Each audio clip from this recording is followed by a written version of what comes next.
Oke, selamat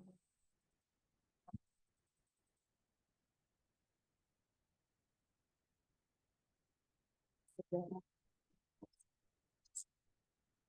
Nah, em, sekarang kita sudah mengenal Pancasila sebagai dasar sebelum Pancasila pada yang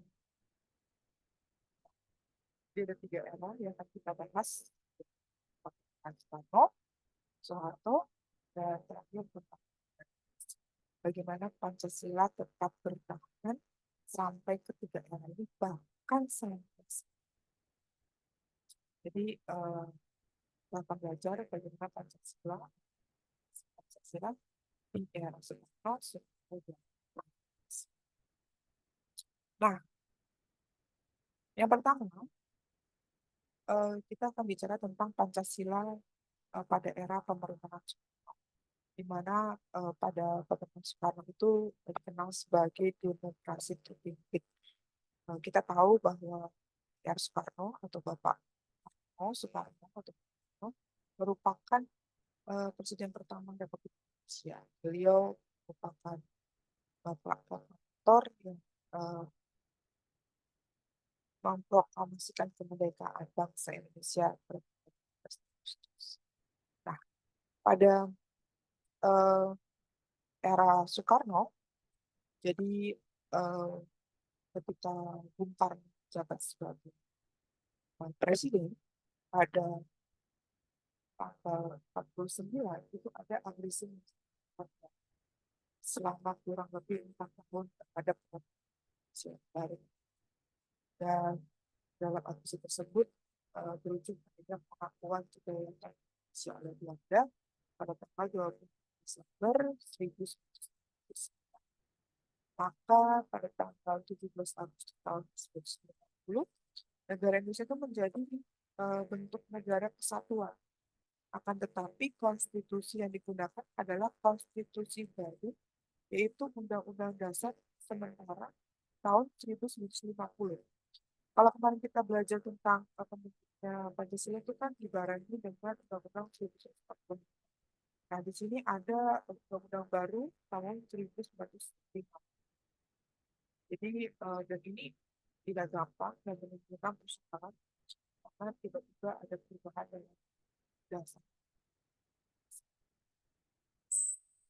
Nah, selanjutnya pada pemilu tahun 2005, kemudian diharapkan tidak tahun satu yang menggunakan dua badan, yaitu konstitusi yang bertugas untuk konstitusi pengganti 2015 dan DPR yang berfungsi sebagai partai. Nah, kalau sekarang kita udah tahu nih kayak fungsi DPR, fungsi MK, gitu ya. Di sini pasti yang sudah tahu ya apa itu konstitusi. Jadi kalau konstitusi itu berarti pemerintahan itu memiliki kebijakan yang diakui oleh semua seluruh masyarakat Indonesia. Jadi negara kita tuh diatur oleh konstitusi dan undang. Misal, Mahkamah Konstitusi itu mengeluarkan undang-undang tentang pendidikan wajib belajar 12 tahun.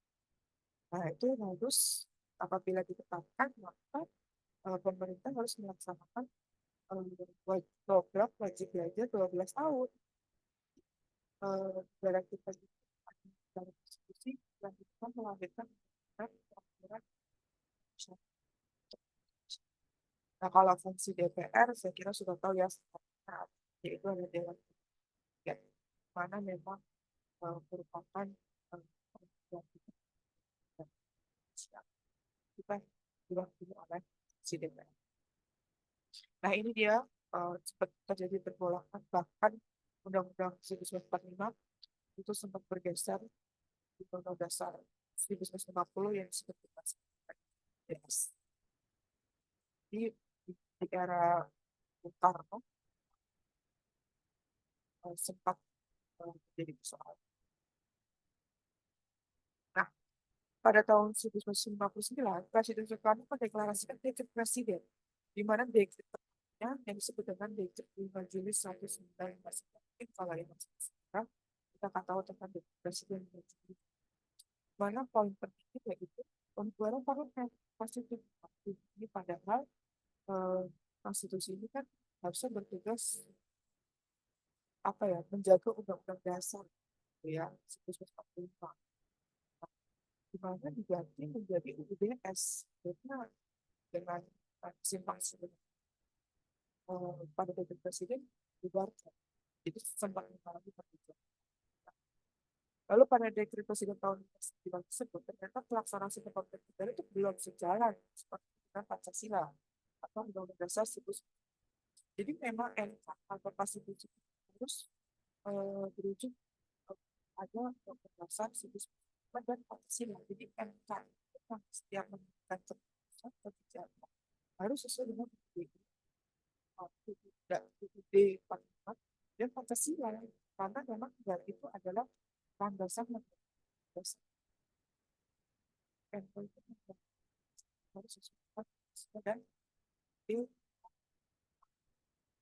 Nah, ternyata banyak sekali ada kesesuaian termasuk pengangkatan Presiden Soekarno yang seumur hidup. Jadi kalau misalnya kita memutuskan ini bahwa maksudnya Presiden kedua sudah dilaksanakan, sudah putusan dua dari. Kenapa? Nah, kita belum menjadi kita sebelum cepat dan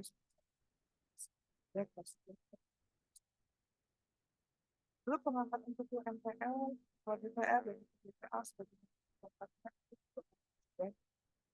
Padahal DPR kan itu dipilih oleh itu apa,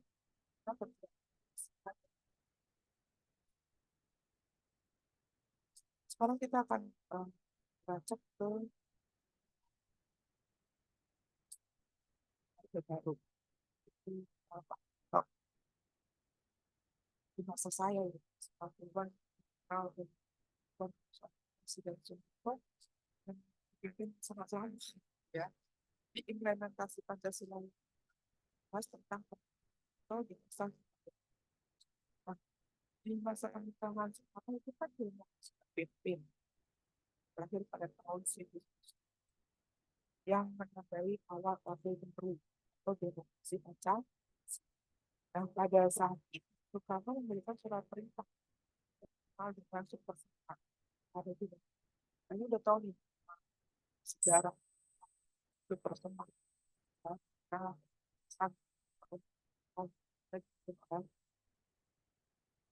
nah, setelah paham ya, di mana menurut kita nomor 12 tahun tentang penulisan dan pembacaan Pancasila sesuai dengan yang tertulis pada Undang-Undang 1945. Itu memang pada waktu kita upacara bendera gitu, upacara ketika saya dulu waktu SD gitu wajib dengan membaca Pancasila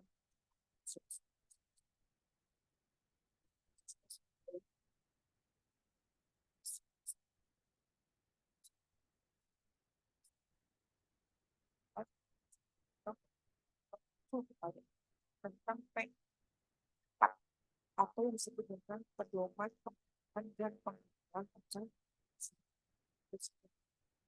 Jadi kita kembali lagi ke Pancasila dan Undang-Undang seperti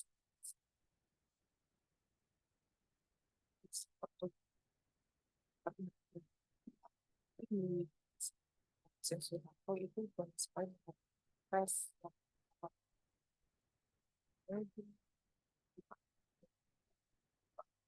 DPR, politik, sosial, kemudian kontra, Orde Baru yang buat konstitusi,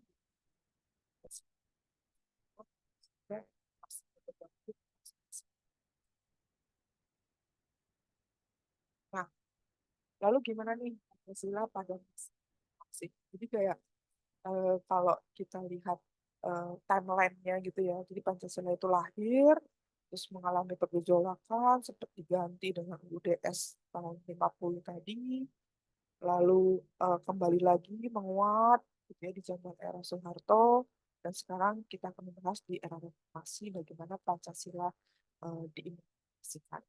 Nah, pada Pancasila ini, pada masa era reformasi, itu masyarakat mulai kehilangan nilai luhur Pancasila. Karena apa? Kita mengalami krisis yang kita kenal ya, krisis politik, sosial, budaya, ekonomi, pokoknya kita memiliki krisis di berbagai banyak sektor gitu ya. Jadi hilanglah eh, nilai-nilai luhur Pancasila di era reformasi karena kita fokus pada eh, pemimpin bangsa kita, demokrasi yang benar-benar demokrasi, tidak terpimpin, tidak demokrasi Pancasila, tapi benar-benar demokrasi. Gitu. Nah, situ kan banyak sekali mulai ada konflik horizontal, vertikal, lalu ketimpangan, gitu ya, ketimpangan atas dan bawah itu sangat terlihat, gitu ya.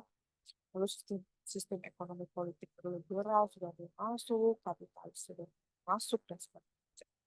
Nah, tapi eh, justru pada masa reformasi ini yang bergejolak, di mana Indonesia sangat tidak stabil, bergejolak, kehilangan kepemimpinan berkuasa gitu ya. Jadi Pancasila justru malah mendapatkan tempat, gitu, di mana Pancasila sebagai konsensus nasional atau dasar negara itu justru malah tetap eksis dan diperkuat oleh ketetapan MPR. Jadi MPR yang mempertahankan Pancasila di tahun 98 sesuai dengan pasal 1 yang Pancasila, bahwa di mana Pancasila itu sebagaimana dimaksud oleh pembukaan Undang-Undang 1945 dikatakan bahwa dasar negara dari Negara Kesatuan Republik Indonesia harus dilaksanakan secara konsisten dalam kehidupan bernegara.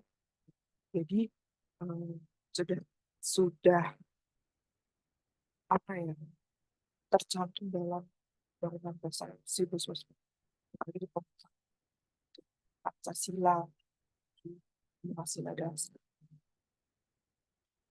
Nah, oke, sekian dari saya penjelasannya. Nanti kita bisa lanjut diskusi. Lalu nanti juga ada modul, silakan dibaca untuk lebih lengkap. Gitu. Baik, kalau gitu saya tutup. Terima kasih dan sampai jumpa di mata kuliah Pancasila.